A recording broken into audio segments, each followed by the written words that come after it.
Oral questions. Questions orales, the honourable member for...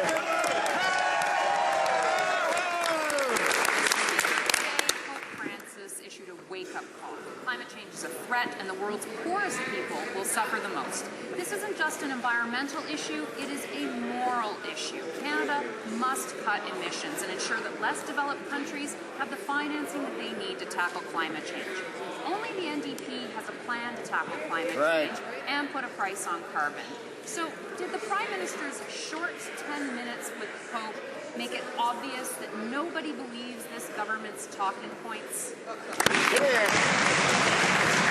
The Honourable Minister of the Environment. Thank you, Mr. Speaker. Mr. Speaker, we are taking a leadership role in the international stage.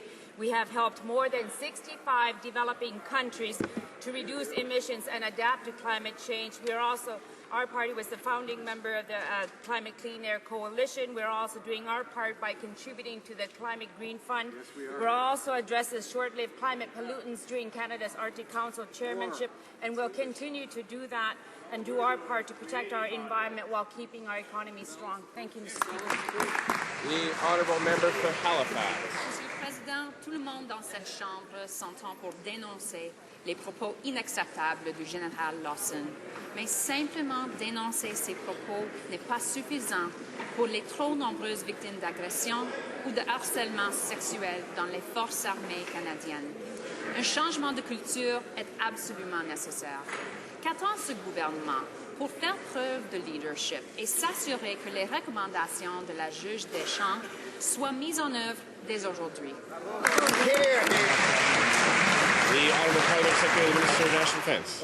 Mr. Speaker, the comments by the CDS were offensive and totally inappropriate. General Lawson has retracted and apologized for these offensive comments.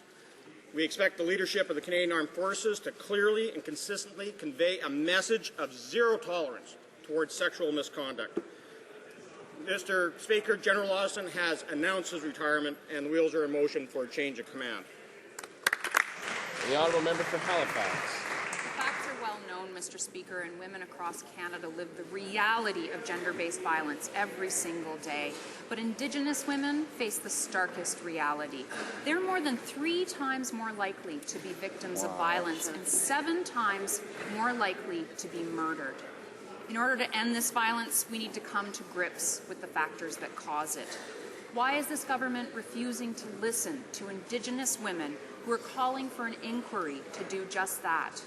Here. The Honourable Minister for the Status of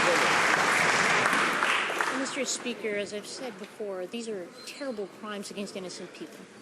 And the best way of dealing with these issues is to make sure that we're taking action. This has been studied many times over. But what Indigenous women have told me across the country, Aboriginal women have told me across the country, we need action.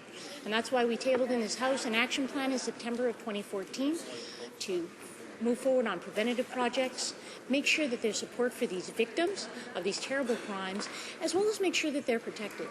I still don't understand why the opposition refused to support that action plan.